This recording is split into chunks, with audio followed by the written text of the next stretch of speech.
warahmatullahi wabarakatuh. Selamat datang di podcast Langkah Kecil Bermakna Besar, tempat kita ngobrolin hal-hal seru mengenai dunia anak usia dini bersama aku, Agnia Gianti Fani. Nah, hari ini kita bakal membahas topik yang kekinian banget nih, khususnya buat kita para calon guru dan juga calon orang tua. Tema podcast kali ini adalah digital atau tradisional, media literasi anak zaman sekarang. Dan pastinya aku nggak sendirian, udah ada nih teman aku dari Madura yang semangat banget kalau ngomongin hal-hal tentang anak. Oke, kita langsung panggilkan saja ya. Nah, ini dia sudah ada bersama kita narasumber pada podcast kali ini, Siti Vika Zahra. Hai Agnia. Halo juga para pendengar podcast Langkah Kecil Makna Besar. Wah, senang banget nih bisa ngobrol soal tema yang super menarik dan penting ini. Nah iya, topik ini tuh sering jadi perdebatan ya. Banyak yang bingung lebih baik pakai buku atau aplikasi edukasi gitu untuk mengajarkan literasi anak usia dini. Nah, menurut kamu gimana? Wah, menurutku sih ya, nggak harus pilih salah satunya.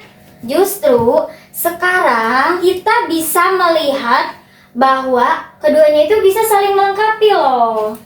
Media tradisional seperti buku cetak itu bisa untuk merangsang motorik halus anak, menumbuhkan imajinasi, dan kita sebagai calon guru atau calon orang tua nih ya, bisa juga nanya ke anaknya gitu, bisa saling komunikasi sama anaknya gitu, tanyain mau pakai yang mana gitu.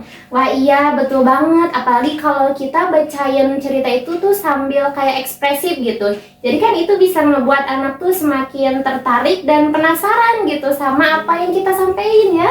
Nah, iya ya, tapi gak bisa dipungkiri juga bahwa media digital itu jadi pelengkap yang menyenangkan. Banyak aplikasi edukatif yang interaktif.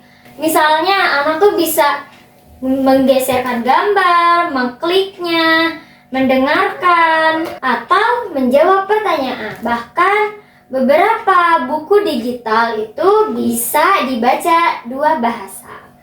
Wah iya ya, jadi bisa buat pembelajaran bahasa juga ya. Terus anak-anak sekarang itu kayak gampang banget ya diajarin gitu, kayak tinggal klik, cari gimana gitu. Soalnya aku juga ada keponakan aku gitu, kalau dia ngeliat gitu ya, dicontohin sekali dia tuh langsung ngerti, kayak scroll gitu. Tapi ada juga yang bilang, nanti kalau anaknya kecanduan gimana? Nah, itu pentingnya pengawasan untuk orang tua atau guru, ya intinya orang dewasa gitu ya. Media digital itu juga harus dibatasi, didurasi, dan itu sesuaikan dengan usia anaknya. Kita juga perlu ya untuk mendampingi si anaknya sambil ngobrol-ngobrol gitu tentang isi kontennya tersebut. Wah iya, jadi intinya bukan tentang memilih digital atau tradisional, tapi tentang bagaimana kita bijak dalam menggunakan keduanya. Wah, iya banget tuh. Jadi bisa kita kombinasikan keduanya. Misalnya tuh ya, kalau pagi pakai buku cerita bareng si anak, sore atau malam kita bisa pakai yang digital untuk melihat kayak konten-konten video cerita singkat tuh. Nah, sambil kita tuh lihat pesan-pesannya di situ apa aja. Wah keren banget Fik. Jadi buat sobat pendengar nih yang lagi bingung pilih media literasi atau digital, jangan bingung. Buku dan gadget itu bukan saingan, tapi bisa jadi pasangan asal kita menggunakannya dengan bijak.